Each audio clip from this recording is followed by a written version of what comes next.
नमस्कार विद्यार्थी मित्रांनो, ई सायन्स गुरुमध्ये तुमच्या सर्वांचं पुन्हा एकदा स्वागत आहे. लास्ट लेक्चरमध्ये आपण वेक्टर चॅप्टर चालू केला होता आणि या वेक्टर चॅप्टर मधला आपण volume of tetrahedron and volume of parallelepiped हा पॉईंट कंप्लीट केला होता. जसं की आपण लास्ट लेक्चरमध्ये म्हणलं होतं, आजच्या लेक्चरमध्ये आपण वेक्टर मधला कोलिनियरिटी या पॉईंटवरचे एक्झाम्पल्स घेणार आहे. कोलिनियरिटीवरती आपल्याला दोन टाईपचे एक्झाम्पल्स शिकायचे. पहिला टाईप, जर कोलिनियर दिलं असेल तर त्या ठिकाणी आपल्याला एका अननोनची व्हॅल्यू तयार करण्याचा, आणि दुसरा म्हणजे जर आपल्याला 3 पॉइंट्स या ठिकाणी दिले असतील तर ते 3 पॉइंट्स कोलिनियर आहेत का नाहीत हे आपल्याला प्रूव्ह करायचं आहे. ओके, सो वेळ न घालवता आपण फर्स्ट क्वेश्चनकडे आपल्या जाऊया. फर्स्ट क्वेश्चन जुलै 2016 साली 2 मार्काला आला होता आणि या ठिकाणी त्यांनी जे काही वेक्टर्स दिलेले होते, that is first vector and हा जो काय आहे तो सेकंड वेक्टर दिलेला आहे. हा जो वेक्टर आहे हे वेक्टर्स त्यांनी म्हणलेलं आहे कोलिनियर आहे. आणि जर हे वेक्टर्स कोलिनियर असतील तर त्यांचं म्हणणं आहे क्यू ची व्हॅल्यू या ठिकाणी तयार करा. लक्षात घ्यायचंय, जर दोन वेक्टर्स कोलिनियर दिले असतील, मी म्हणतोय ते नीट समजून घ्या, दोन वेक्टर्स म्हणतोय मी. ओके, आपल्याकडे दोन पद्धतीचे वेक्टर्स आहेत, एक लाईन वेक्टर असतो आणि एक पोझिशन वेक्टर असतो. त्यात जर नुसतं वेक्टर म्हणलं असेल तर त्या वेक्टरचा अर्थ आहे की तो लाईन वेक्टर आहे, आणि जर पोझिशन वेक्टर म्हणलं असेल तर तो पर्टिक्युलर एखाद्या पॉइंटचा वेक्टर असतो. ठीक आहे, सो कोलिनियर दिलं असेल तर आपल्याला सगळ्यात महत्वाची काय माहिती पाहिजे, वेक्टर्स म्हणजे लाईन वेक्टर्स माहिती पाहिजे. आणि मग जर आपल्याला दोन लाईन वेक्टर्स या ठिकाणी माहित असतील आणि ते दोन वेक्टर्स काय सांगितले त्यांनी, कोलिनियर आहे असं सांगितलं असेल, तर सिंपली पहिल्या वेक्टरच्या आय कॅपच्या कोइफिशियंटला दुसऱ्या वेक्टरच्या आय कॅपच्या कोइफिशियंटने डिवाइड करायचं, इक्वल्स टू पहिल्या वेक्टरच्या जे कॅपच्या कोइफिशियंटने दुसऱ्या वेक्टरच्या जे कॅपच्या कोइफिशियंटला डिवाइड करायचं, इज इक्वल टू तिसऱ्या वेक्टरच्या आय कॅपच्या कोइफिशियंटने पहिल्या वेक्टरच्या के कॅपच्या कोइफिशियंटने दुसऱ्या वेक्टरच्या के कॅपच्या कोइफिशियंटला डिवाइड करायचं. सो सिंपली आपल्याला काय करायचंय, आय कॅप, जे कॅप आणि के कॅप या तिघांच्या रेशोजच्या ज्या काही व्हॅल्यूज असतील त्या ऑलवेज इक्वल असतात जर 3 पॉइंट्स और दोन वेक्टर्स एकमेकाला कसे असतील, कोलिनियर असतील तर. मग सिंपली एकदा का आपल्याला हे रिलेशन मिळालं, कोणत्याही दोन व्हॅल्यूज एकमेकाला आपण इक्वल घेऊ शकतो. सो देअरफॉर आपण या ठिकाणी म्हणतोया की पहिली value that is 2/4 he equal आहे -q डिवायडेड बाय -5 ला. सो मायनसला मायनस कॅन्सल होईल, इकडं 1/2 शिल्लक राहील, म्हणजेच असेल q डिवायडेड बाय 5. सो आपण 5चं इंटू 5 केलं तर क्यू ची व्हॅल्यू या ठिकाणी आपल्याला मिळेल 5 डिवायडेड बाय 2. सो खूप सिंपल क्वेश्चन आहे. कोलिनियर दिले असतील तर आय कॅप, जे कॅप आणि के कॅपच्या कोइफिशियंट्सचा रेशो ऑलवेज कसा घ्यायचा, इक्वल घ्यायचा. सो फर्स्ट क्वेश्चन लक्षात आला असेल. सेकंड क्वेश्चन कडे जाऊया. पण आता सेकंड क्वेश्चन मध्ये दोन वेक्टर्स देण्याच्या ऐवजी त्यांनी आपल्याला 3 पॉइंट्स दिलेले आहेत. मग जर 3 पॉइंट्स दिले असतील तर त्या 3 पॉइंट्स वरून दोन वेक्टर्स तयार करायचे. पण हे वेक्टर्स तयार करताना एक पॉइंट कॉमन ठेवायचा. मग समजा कुठला पण पॉइंट कॉमन ठेवा, असं काय नाहीये की कुठला एकच फिक्स ठेवायचा आहे. सो समजा आपण ए पॉइंट कॉमन ठेवला तर ए पासून पहिली लाईन तयार होईल ए बी बार. लाईन्स वेक्टर तयार करतोय म्हणजे लाईन आली पाहिजे, बरोबर. आणि ए पासून दुसरी लाईन तयार केली, तयार झालं ए सी बार. बरं, ए बी बार आणि ए सी बार तयार करणं सोपी गोष्ट आहे. ए बी बार तयार करायचं म्हणजेच बी बार मधून ए बार मायनस करायचा. मग बी बारचीच व्हॅल्यू काय आहे, 0 आय कॅप मायनस जे कॅप प्लस 4 के कॅप. यातून मायनस करायचा ए बार. सो ए बार सगळे प्लस मध्ये दिलेत, सगळेच मायनस होतील. पहिला आहे 2, सो होईल 2 आय कॅप. दुसरा आहे +1 होईल मायनस जे कॅप. तिसरा पण +1 होईल मायनस के कॅप. घ्या या ठिकाणी 0 - 2 केलं, शिल्लक राहिलं -2 आय कॅप. मायनस जे केलं झालं -2 जे कॅप. आणि 4 - 1 केलं, शिल्लक राहिलं +3 के कॅप. याच्यानंतर ए सी बार तयार करायचा म्हणजेच काय करणार आपण, सी बार मायनस ए बार या ठिकाणी घेणार, बरोबर. मग सी बार म्हणजेच काय आहे या ठिकाणी बघा, सी बार म्हणजेच आहे के आय कॅप नंतर +3 जे कॅप -2 के कॅप. यातून ए बार मायनस केला होईल -2 जे कॅप, -2 आय कॅप होईल या ठिकाणी, मायनस जे कॅप मायनस के कॅप. आता लक्षात घ्यायचं, इथं पण आय कॅप आहे, इथं पण आय कॅप आहे, दोघांच्यातून आय कॅप ऍडिशन सबस्ट्रॅक्ट होऊ शकत नाही. अशा वेळी काय करायचं, दोघातला आय कॅप कॉमन काढायचा. सो दोघातून आय कॅप कॉमन काढला, शिल्लक राहिलं के मायनस 2 आय कॅप. दुसरा असेल या ठिकाणी प्लस 3 मायनस 2 केलं तर शिल्लक राहील प्लस जे कॅप, आणि -2 -1 केलं तर शिल्लक राहील -3 के कॅप. बरं, आता हे पॉइंट्स कोलिनियर आहेत, सो याच्यापासून तयार होणाऱ्या लाईन्स सुद्धा कोलिनियर असतील. आणि मग जर ह्या कोलिनियर असतील तर आपण काय म्हणलं, पहिल्या लाईनच्या आय कॅपचा कोइफिशियंटला डिवाइड करायचं दुसऱ्या लाईनच्या आय कॅपच्या कोइफिशियंटने, इक्वल्स टू पहिल्या लाईनच्या जे कॅपनं डिवाइड करायचं दुसऱ्या लाईनच्या जे कॅपला या ठिकाणी. आणि या ठिकाणी तिसरी लाईन जी आहे दॅट इज किती आहे सांगा, या ठिकाणी आपल्याकडनं काय चुकलं फक्त लक्षात घ्या. इथं 3 जे कॅप मायनस जे कॅप केलं तर इथं 2 जे कॅप आलं पाहिजे. ओके, फक्त जे कॅप लिहिलं होतं. सो या ठिकाणी आपण जर पाहिलं तर इथं 1 न येता या ठिकाणी किती आलं पाहिजे, 2 आलं पाहिजे. ओके, अँड मग पहिल्या लाईनचा के कॅपच्या कोइफिशियंटने डिवाइड करावं लागेल दुसऱ्या लाईनच्या के कॅपच्या कोइफिशियंटला. I cap j cap k कॅपच्या कोइफिशियंट्सचे रेशो कसे घ्यायचे, इक्वल घ्यायचे. एकदा का कोइफिशियंट्सचे रेशो इक्वल घेतले की यातले कोणतेही दोन रेशोज कसे घ्या, समोरासमोर घ्या. मग पहिला रेशो घेताना असा घ्या ज्याच्यामध्ये आपल्याला अननोन दिलेला असेल, दुसरा रेशो घेताना असा घ्या ज्याच्यामध्ये आपल्याकडे फक्त कॉन्स्टंट्स असतील.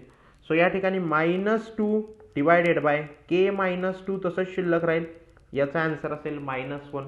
हे अपॉन इकडे गेलं तर इन2 होईल.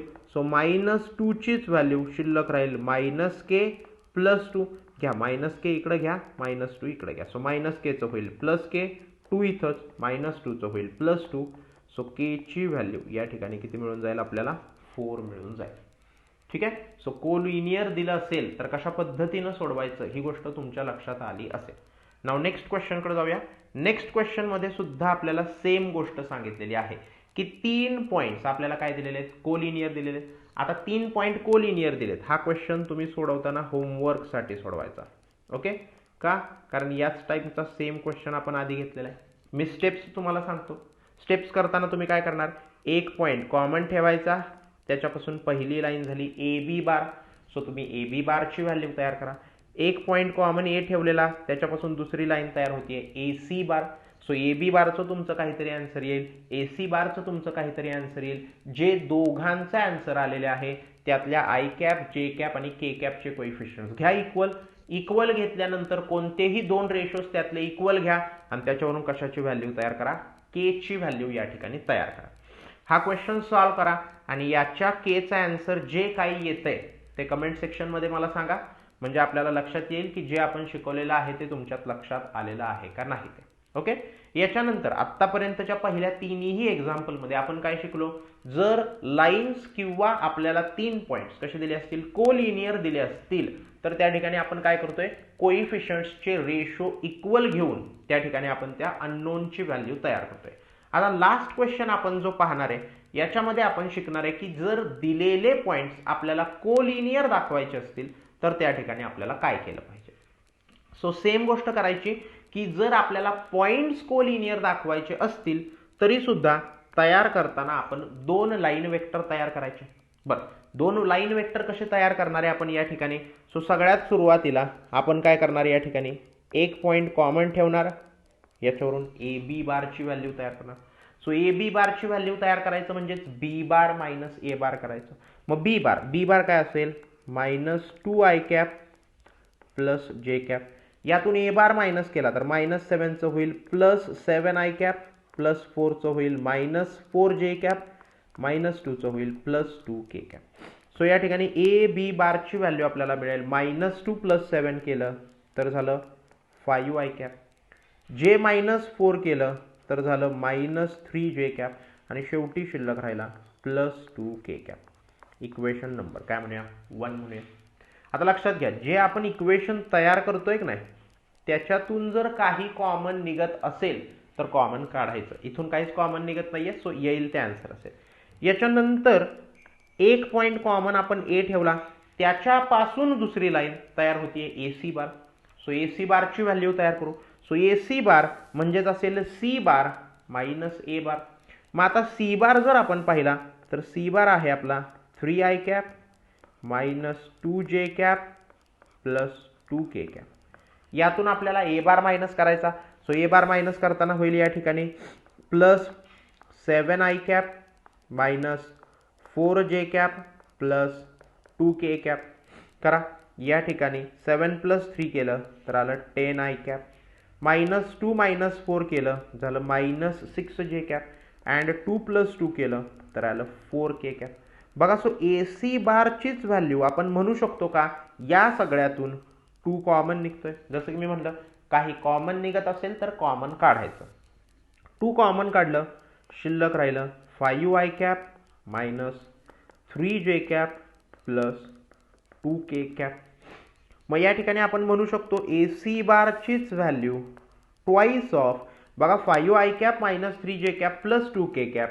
इक्वेशन 1 नुसार यालाच आपण ए बी बार म्हणू शकतो. मग याचं मिनिंग काय झालं की जर आपण ए बी बारला 2 ने मल्टिप्लाय केलं, आता 2 हा कॉन्स्टंट आहे आणि कॉन्स्टंटलाच आपण काय म्हणतो स्केलर म्हणतो, बरोबर का. सो ए बी बारला कोणत्याही एका वेक्टरला जर आपण स्केलरनं मल्टिप्लाय केलं तर आपल्याला दुसरा वेक्टर मिळतो. सो यालाच म्हणायचं असतं की एक वेक्टर दुसऱ्याचा स्केलर मल्टिप्लाय. स्केलर मल्टिप्लाय म्हणजे काय, त्या वेक्टरला एखाद्या स्केलरनं मल्टिप्लाय केलं की आपल्याला पाहिजे तो वेक्टर मिळतो. मग देअरफोर इथं आपण काय म्हणू शकतो समजून घ्या. Therefore A C bar is a scalar multiple of A B bar. या ठिकाणी आपण म्हणू शकतो की ए सी बार जो आहे तो स्केलर मल्टिपल आहे ए बी बारचा and A is common point. आणि याच्यामध्ये ए हा कसला आहे कॉमन पॉइंट आहे आणि देअरफोर आपण म्हणू शकतो की A B and C are collinear. ठीक आहे.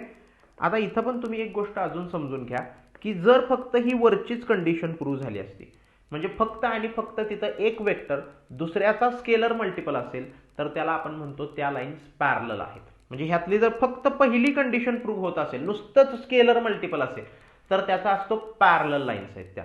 पण त्या ठिकाणी जे दोन वेक्टर्स एकमेकाचे स्केलर मल्टिपल आहेत त्याच्यामध्ये जर एखादा पॉइंट कॉमन असेल तर त्याला आपण मग कोलिनियर म्हणतो. सो इथं दोन प्रश्न आहेत एकूण.